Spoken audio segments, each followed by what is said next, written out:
All right, good morning, everyone. Welcome to this January 17th meeting of the Public Infrastructure Committee. My name is Tony Emerson. I represent District 4. If the other members would please introduce themselves. Neil Dobler, District 7. Michelle Hofer, District 9. All right, welcome, everybody. Got our city manager and Mr. Faulkner here. So the first item is to approve the minutes from the December 8th meeting. I'd entertain a motion. So moved. Okay, it's been moved to approve. Do I hear a second? Second. All right, it moved and seconded. All in favor say aye. Aye. All opposed? Okay, motion passes. Our second order of business is to elect a 2023 committee chair, and I would take nominations. Mr. Chair, Yes, sir. I would nominate Councilman Emerson. All right, it's been nominated. Do I have a second? Second. Okay, all in favor say aye. Aye. Opposed? Nay. Passes 2-1. Okay. Well, thank you. I will try to do as good a job as you did a couple of years ago, but as soon as you're out of this deputy mayor job, you're back. Okay, the fourth item is the amendment to the CIP for the Northwest Tyler project. And city manager or Mr. Copley? Thank you. The reason for the increase in the project budget is twofold.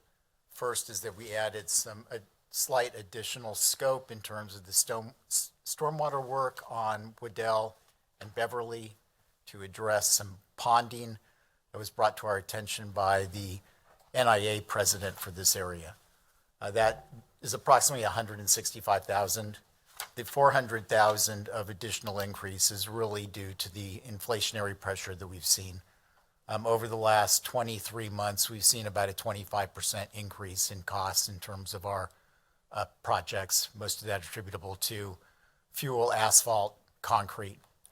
So that's really the driver for the $565,000 of additional funding through either ARPA or GO to be able to get this project. You'll remember we brought this project to you last year to move it up in the CIP because we've got the grant from KDOT to be able to do that 10-foot wide shared use path, and we really need to do that path at the same time that we're doing the street project. It was going to set us up for complete failure to go in and try to build that path this year, to not lose the money, and then do the project 2 years from now. So they really need to be done together seamlessly. Also, just in complete disclosure, the $565,000 is for project 701-034.00. There is additional funding to the tune of $30,000 out of reprogramming some 2020 complete streets, as well as $288,000 out of the 2022 complete streets programs that are going into this overall project for a total of $885. But that's just, I wanted to be complete full disclosure with you in terms of total costs for this project that has multiple funding sources is $885, but the 701-034, that's $565,000. And with that, I'll gladly stand for any questions that you have. Any questions? No. I guess I've got a couple since I'm new to all this. Has this project been bid? No, we are in the process of this dollar amount is based on our final cost estimate. We're at final plans getting ready to put this out onto the street. We want to take care of this to make sure that we have the funding in place in case the bids come in as high as we thought, so that we have the ability to award the contract. Without doing the amendment to the CIP, we're limited to the amount approved in the 2023 CIP, and I don't know that we'll get lucky, be under the total existing project budget to allow us to make that award. And we really need to get this out on the street, get it bid, get started in March to be able to get this constructed during this upcoming construction season. Hence the need for us to be in front of you now. Okay, and one more question. The 10-foot wide sidewalk, that's required by KDOT? That is being funded through a grant by KDOT. We typically on our collectors and arterials. As part of complete streets, we try to provide a 5-foot wide sidewalk on one side of the street and a 10-foot wide sidewalk on the other side of the street to provide for the greatest shared use, bicycle riders, walkers, strollers, etc. Okay, that's all I had. Mr. Chair. Yes, go ahead, Deputy Mayor. Thank you. Just one quick question. How long is this project? Roughly? Good question. I will follow up with an email. I don't have that length just right in front of me. Okay. Thank you. Mr. Copley, I guess kind of following up to Councilmember Hofer's question, are you comfortable that this will give you the money? I mean, in order to, I guess, what's your confidence level that the bids will be below this? High, Okay, based on most current cost estimates that we have. okay, Trust me, I don't want to be back in front of you 2 months from now saying, I'm sorry, I got it wrong. And We $1,000 we more need dollars. We need more money. sure, okay. And is this something we need to vote on? Yes, I believe that this committee does need to vote on this. Okay. And then we will have a resolution, which is part of your packet, that will go in front of the governing body, probably the first meeting in February, I would think. Okay. Okay, if no other questions, Move approval. okay, And I'll second it. okay. Motion by Deputy Mayor and a second by Councilwoman Hofer. All in favor, say aye. Aye. Aye. Opposed? All right. Passes. It will go to the governing body now. Okay, item number 5 is the floodplain ordinance. And I think maybe there's a presentation we have on that. Thank you, Councilman. This is looking at the proposed amendment to our floodplain ordinance so that the city may be able to join community rating systems, which can provide some financial benefit to our citizens.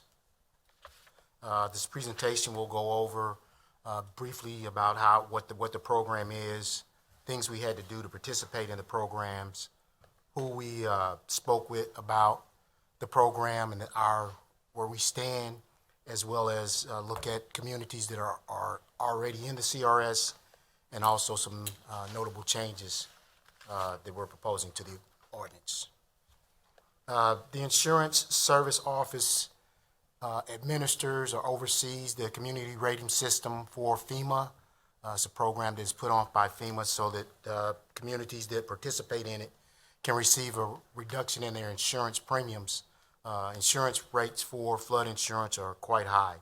The discount will be based on the things that the community is presently doing to mitigate flooding and to protect our citizens from flooding.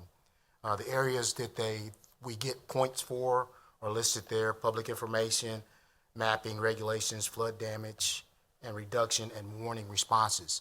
The area where we're going to get most of our points are going to be from the mapping and regulations and flood damage reduction. Those are areas that we're very strong on in our community to help us mitigate flooding. Prerequisites to participate. We've been a member of the National Flood Insurance Program since I went back to 2011. That's when we adopted our first ordinance. And we've been staying in conformance with our regulations. One of the things that we will need to do when we join CRS is maintain construction certificates, which is something that we're already doing anyway. Anytime a structure is built in the floodplain, we verify the elevation of that structure and make sure that it's above the flooding. Assessing repetitive losses. We have 2 properties in our community that were affected by repetitive loss and flooding. So it's just 2 properties that were affected, but we have mapped them and we are keeping abreast of what's going on. Also, we have 2 facilities, 2 fire stations that are located in the flood plain, and they they have their current insurance. so they're up to date. So we meet the requirements to participate in the CRS program. To be a part of it, they also come out and review properties in your community. They came out and they reviewed and they found like 25 properties that were in the floodplain, and they wanted documentation that we had did what we needed to do for those properties, and we hadn't, but we went through the process and got the documentation that we were missing. So we brought our program up to where it needed to be based on that community action visit. And they evaluated our ordinances at that time. And one of the things that they noted that our existing ordinance hasn't been updated since 2011. And there have been several changes to FEMA's regulation, and for us to participate in the CRS, our regulations need to not so much mirror, but definitely reflect FEMA's regulations. So that's what the proposal is today. We have amended our ordinance and want to present it to the governing body for adoption so that we can have our current ordinance updated to meet FEMA regulations. Before we made changes to the ordinance, we discussed it with our state floodplain regulators, and they reviewed it, and they have tentatively approved this ordinance pending the governing body's approval of the ordinance. So we are on the right track as far as the amendment for the ordinance. And I was on the wrong slide. Sorry about that. Community rating system. This is a breakdown of the communities that are participating in the CRS. Most of the cities, as you can see, come in at a level 8. And presently, we have enough points to come in at a level 8. And level 8 means that if you are required to have flood insurance, you can get a 10% discount on your insurance premium if you're required to have it. And if you're not required to have it, you can get a 5% discount on your flood insurance premium if you choose to get insurance. So it's a discount whether you're in the flood zone and got insurance, or you're not in the flood zone and you have insurance. It's still a benefit. Some of the notable changes, I think this first one is a really good one, is accessory structures. If you were a homeowner and you were going to build a storage building on your lot and you were in the floodplain, you'd have to elevate the building just like somebody would a house. But this is just going to be something for storage. So the regulations that we're looking at now will allow you to build that storage building or that parking garage, and you don't have to elevate it. It can be on slab, and you can, if it's got enough circulation so the water can flow in and out, you don't have to elevate the building, which is a major part. Because some areas in our community, they require them to elevate the building 2 or 3 feet. So that's a big one for them. Critical facilities, they have to be elevated. That's more restrictive at this time, because now even if they're not in the floodplain, if they're adjacent to the floodplain, they have to be elevated. And also the roadways to the structure have to be elevated above the flood elevation. So critical facilities are, fire stations, police departments, hospitals. Those type of structures will have to be elevated, and the roads to them have to be elevated. Establishing a cumulative value for substantial improvement. If you have a house that's presently, or a building that's presently in the floodplain, and you do some improvements to it and it exceeds 50% of the value of that property, then you have to elevate the whole thing. And with this cumulative value, we used to just do whatever it was at the time. Now, if we implement the cumulative value, it'll be over 10 years. So we'll add it up, and and once you reach that mark and you're still developing, then you have to elevate the whole thing. So the cumulative for substantial improvement is substantial. It's a substantial change. Allowing the encroachment in the floodway. The floodway is the channel that the water flows through, and typically you're not allowed to build in that area. But FEMA is allowing you to build if you can demonstrate that you're not going to increase the width of the flooding or the elevation in that area. So they'll allow you to do that now. So those are some notable changes in our regulation if you decide to adopt them or move forward on them. Thank you. I'll stand for any questions. Yeah, Mr. Faulkner, and I know we briefly visited about this before the meeting, but the cumulative thing, I guess bothers me. I guess just reading in our conversation, I guess the example, if there's a $50,000 house, is it saying over 10 years, if you improve it more than 25,000, at that point you're subject to all the new rules? Correct. Okay. You're correct. They would have to elevate not just the new portion or the addition, but elevate the whole house. Which I think would be incredibly expensive to do. You're correct.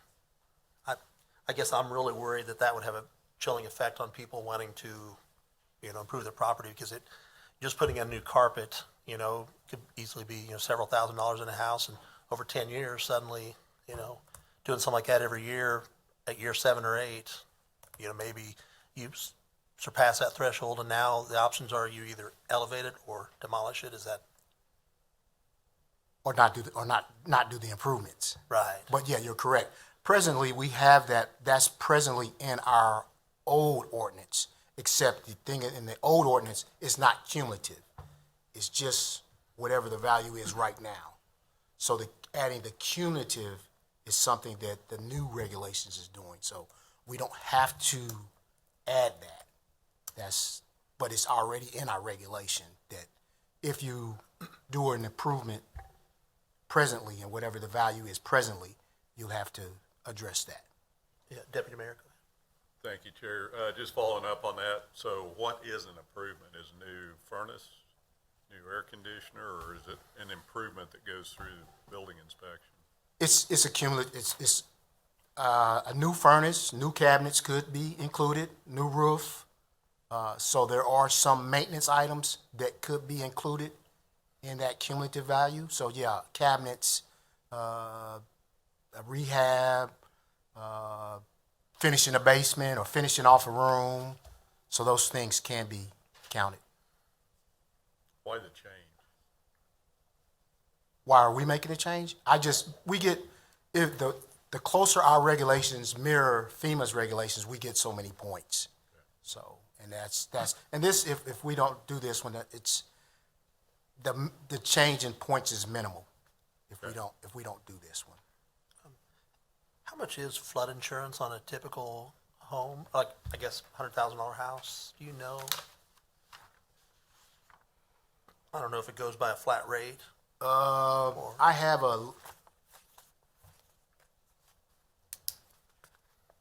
this is a breakdown of the discount. So it's saying that for flood insurance, it's $167 a month. Well, yeah. Excuse me, that's the 10% discount. Hold on. So that's a 10% discount, so you take that times 10, that's 1,000. Yeah, there'd be no way it'd be $1,000 a month for No, insurance. it'd be a year. Oh, okay.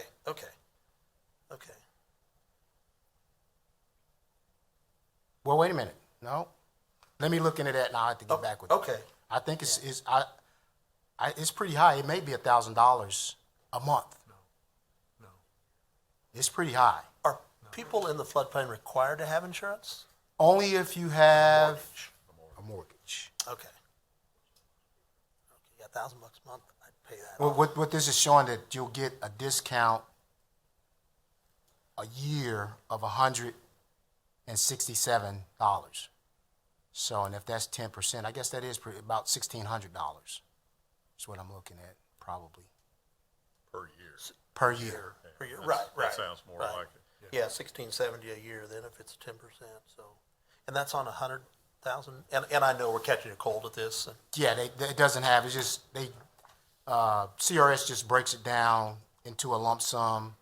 They're saying that if we participate it'll provide a $34,000 discount to policyholders, not just an individual, but all policyholders.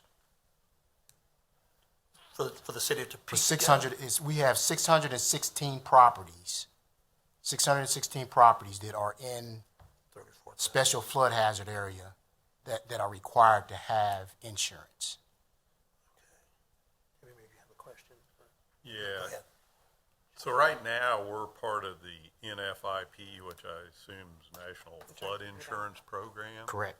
What's the difference between that and the community rating system?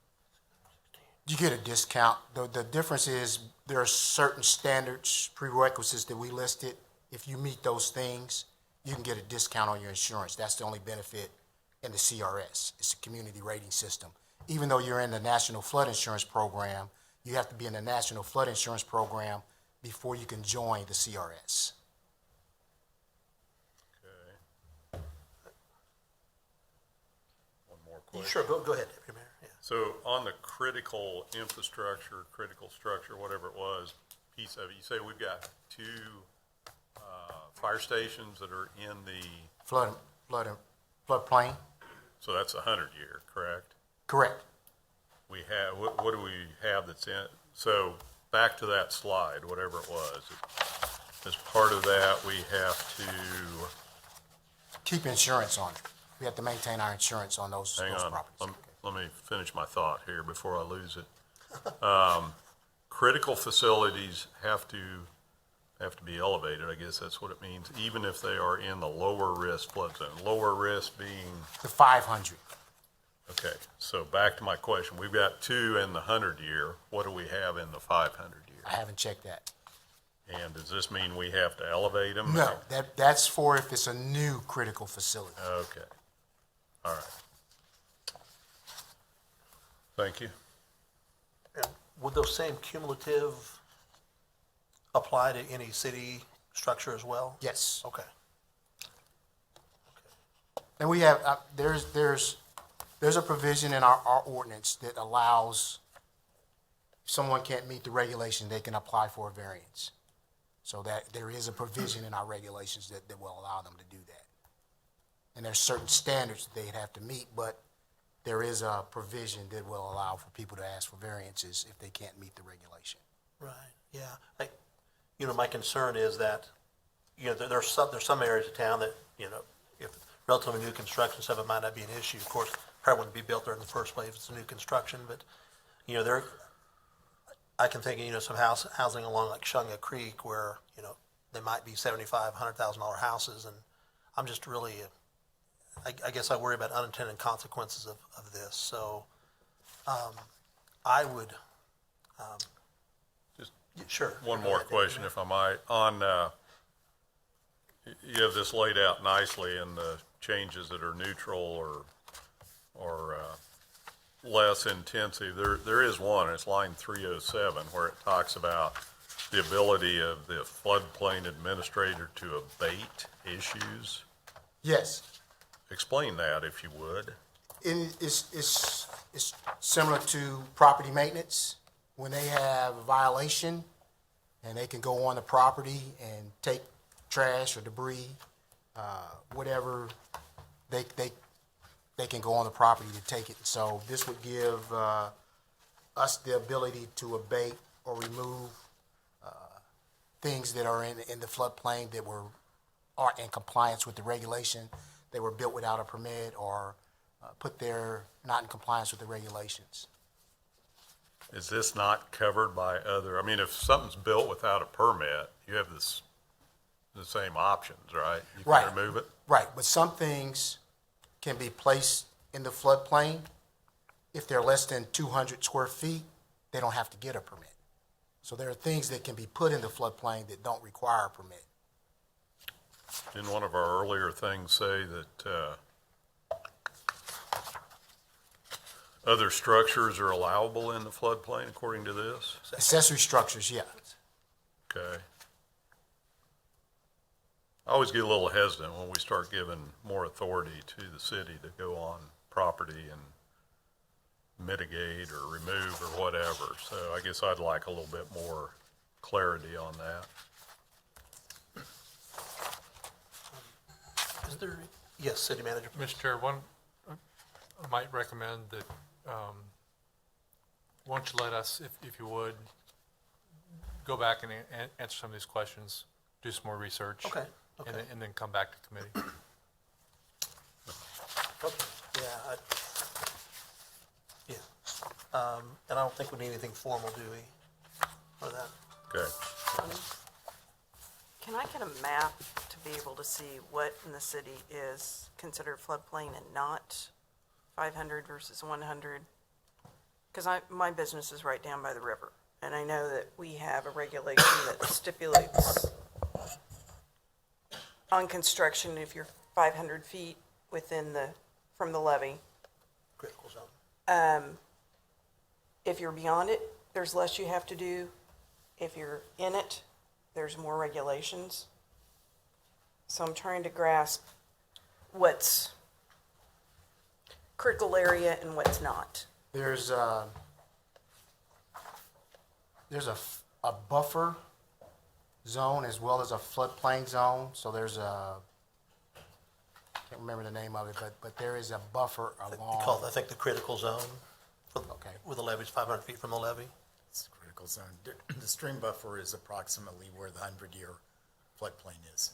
They're generally fairly consistent, although with the new stream buffer ordinance, there is some variation because that's science-based. It's no longer just to have it exactly equal to the 100-year floodplain.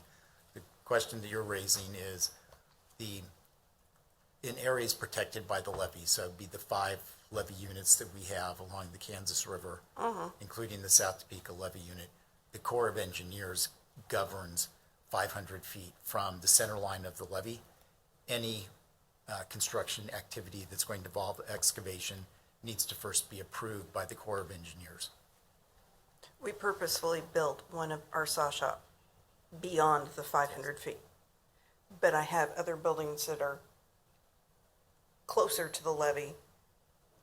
And so it makes me wonder where exactly in town is covered, what's not. I mean, there should be a map somewhere that tells me more of that. I just asked GIS to produce one for you. Okay, that'd be great. So I don't think we need to do anything formal then, correct? Just let you don't think so. guys, okay, okay. Any other questions? Not right now. Okay, thank you. Thank you, appreciate it. Thank you for your Thank time. you. Next item is the firm update. Yep, Deputy Director Tryon is on his way up here. We did make a change to the memo that was initially provided to the committee, and this reflects the additional $139,000 for the TPAC Muni Court elevator repair to reconstruct that motor control center that the city manager advised you of last week. And then we also, thanks to Councilmember Emerson, who pointed out a typo, we had one project listed twice, and so we revised the memo to reflect that as well.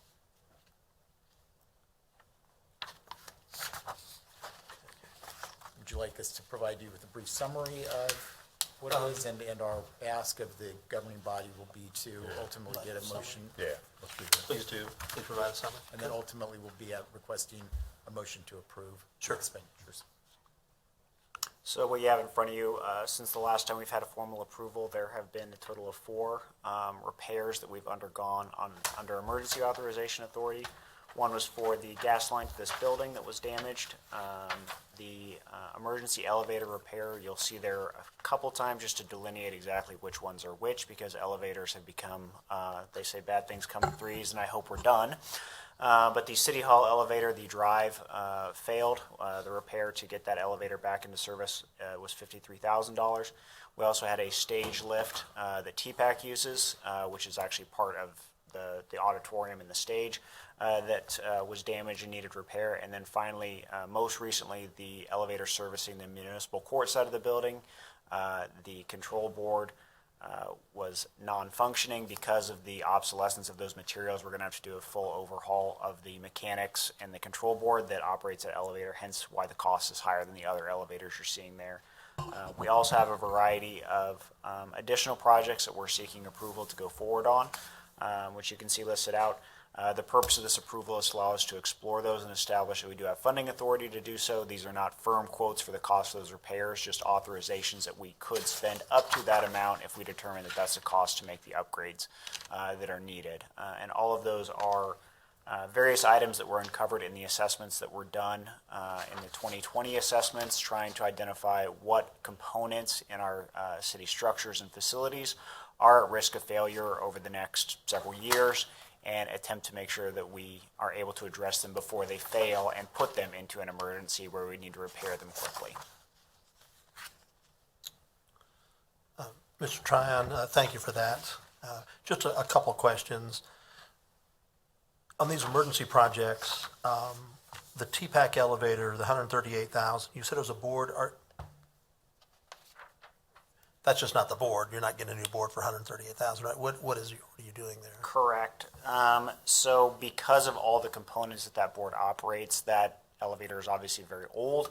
To put a modern control board involves the replacement of several components that board operates. So that would include service keys, for example, for firefighters that operate it, the lighting, the clutch, the door restrictor, the gate switch, various components that are controlled by that control board that are basically so out of date, there's no way to install just a board to control them because of the age of the equipment. Okay, thank you for that. How much, and I'm asking because I have no idea, but that is probably the world's slowest elevator.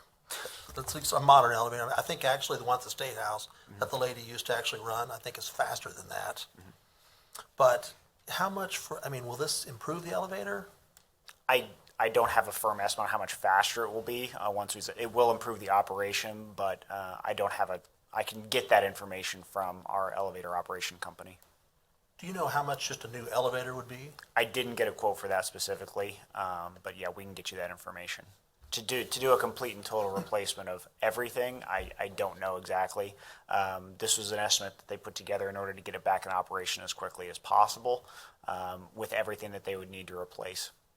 Okay, and I guess my thought is, not trying to micromanage this process, but if you find out for 200,000 you can get a new cab and new hydraulics and all that stuff, I guess I would be in favor of that.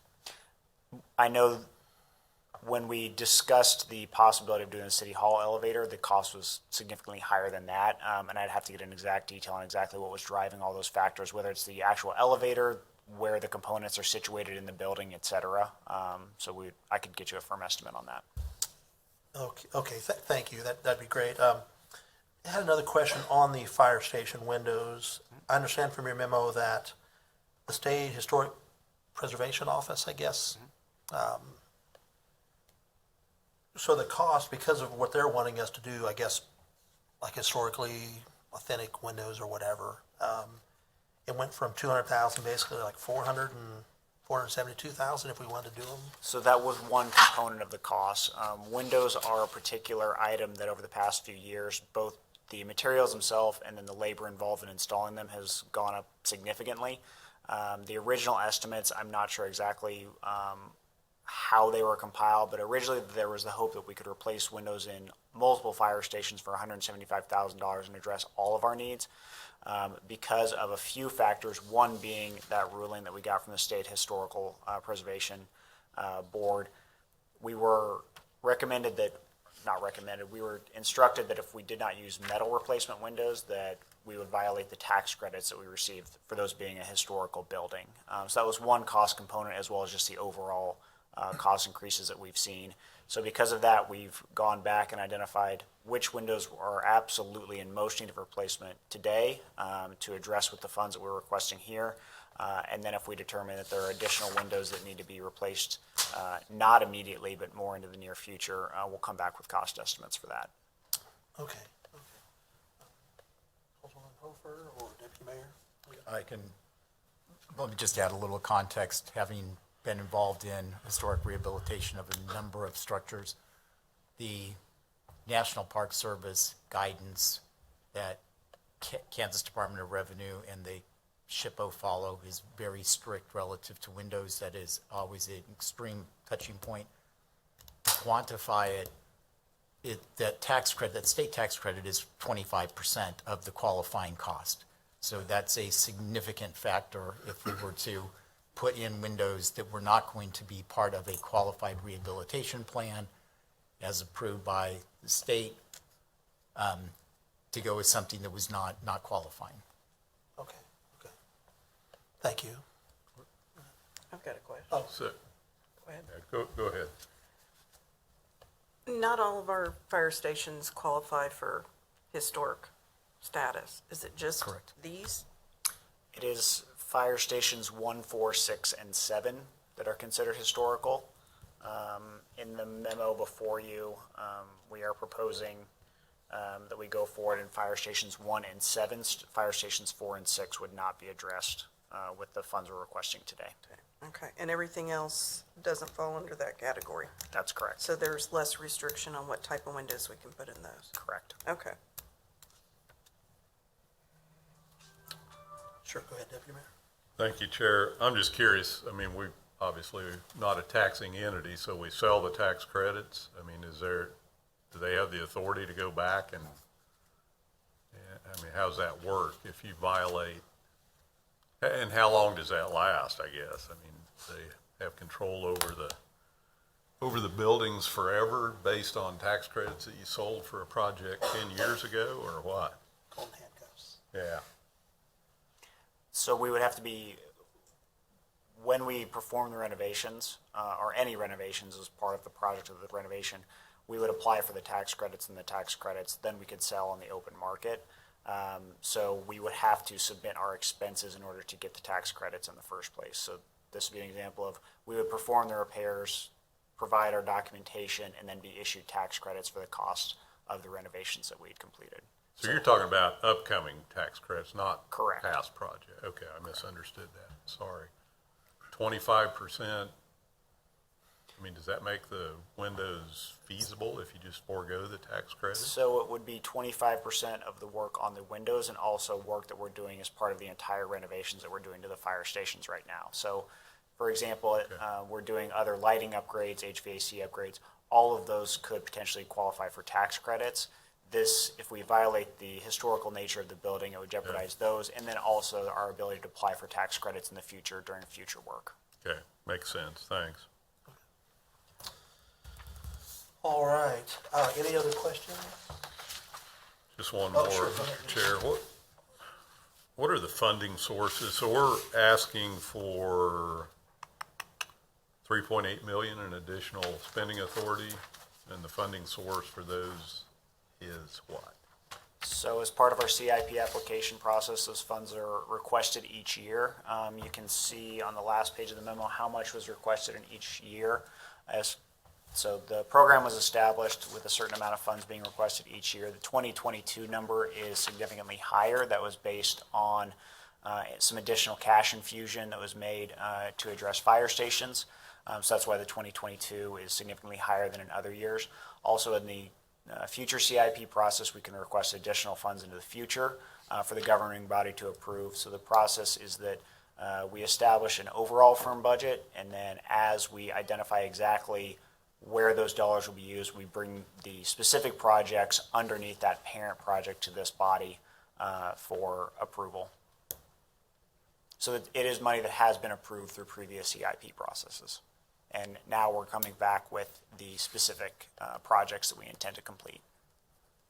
Not necessarily bonded projects then, just CIP project. Are we adding to our bonding for these projects, or is it cash? So it is a mixture. So for example, the additional fire station money was cash funded. The other CIP funds are set up as a bonded program, and then when we complete the projects, we work with our finance department to determine what bonding needs to be requested in order to do that. Okay, so this will go from, if approved here, goes from this body to amend the CIP, is that correct? Process, okay. Okay, thanks. I believe that we need a motion. Yeah, that's, So moved. it's been moved by Deputy Mayor Seconded. and seconded by Councilwoman Hofer. All in favor, say aye. Aye. Aye. Opposed? All right, it passes. And next item is to set our standing monthly meeting schedule for 2023. Is that something everyone right now knows, or I guess what's the, I don't care if we do the whole year, if we could at least do 3 or 4 months, get an idea of what day we want to meet. okay, this right now is what, the third Tuesday right now? of the Right. month? Do you want to, for maybe the first quarter, do that? Yeah, this is a good time for, a good day for me. The time's okay, I guess. Okay, Okay, 3rd Tuesday of March, I will not be here. okay. I'm just forewarning you. So I'm fine with that, but Okay. I'm And trying if we to get- set my calendar. And I guess what I'd offer then is if we get closer to that and there's something critical that we need to, perhaps we change the meeting date by a week or something at that point, but.